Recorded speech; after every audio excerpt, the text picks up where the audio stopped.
Bagaimana membantah bagi mereka yang mengatakan kalau pemerintahnya dolim dan kita hanya disuruh bersabar saja. Mau sampai kapan kita tertindas? Ini pertanyaannya Ustaz. Bagaimana membantahnya orang-orang yang mengatakan bahwa sampai kapan ini kita bisa bersabar?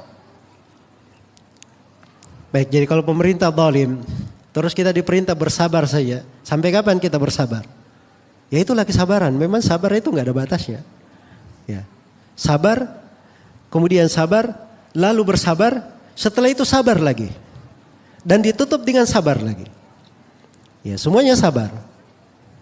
Karena Nabi SAW memberi ketentuan seperti itu. Kata beliau SAW dalam hadits riwayat Al-Bukhari, isbiru hatta talqauni alal haud.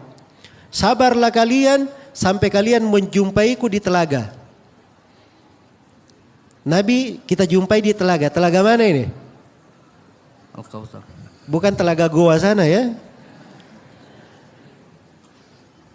Ini telaga di akhirat. Jadi sabarnya itu sampai hari kiamat. Nanti kelihatan buah kesabaran itu ketika berjumpa dengan Nabi di telaga. Wah, ini betul-betul umatku ini. Ketika ada pemerintahnya zalim, saya perintah dia sabar, dia betul-betul bersabar, berjumpa denganku di telaga. Tapi coba kalau kita tidak sabar, bagaimana jadinya ketika kita mendatangi telaga Nabi? Wah, ini orang-orang yang saya sudah katakan kalian sabar, kalian tidak bersabar. Nggak tahu apa yang akan terjadi.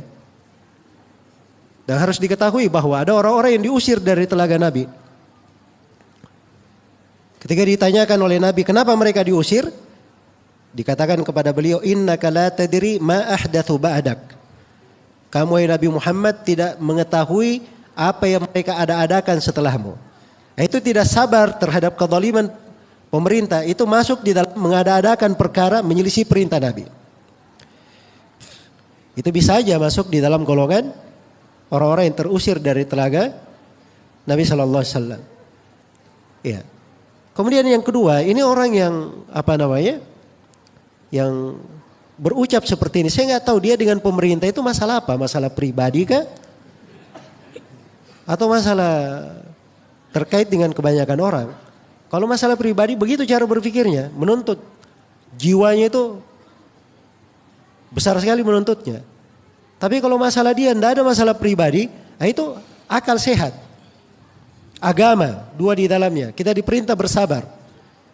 Sebab kalau hak kita tidak dapatkan di dunia, Allah akan berikan di akhirat. Kesabaran dapat pahala. Itu hal yang diperintah. Dengan sabar itu membantu orang yang zalim bisa menahan kezalimannya. Itu berbagi manfaat di belakangnya. Makanya kalau mau lihat ciri hati yang benar itu, yang baik, lihat itu Imam Ahmad yang saya beri contoh tadi.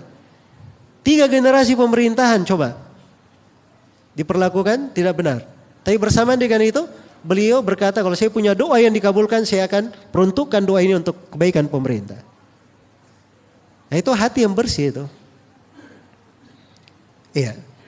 Karena itu Rasulullah SAW bersabda, "Thalathun la yaghillu alaihinna qalbu imri'in muslim." Ada 3 orang.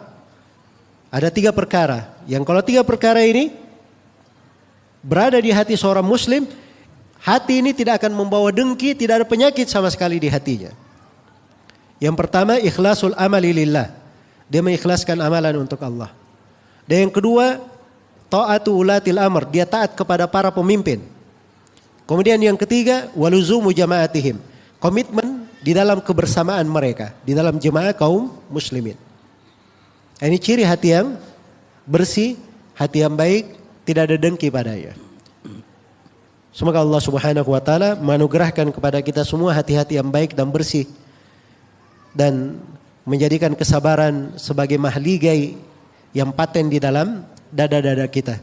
Innahu waliyudzalika wal qadiru alaih. Baik.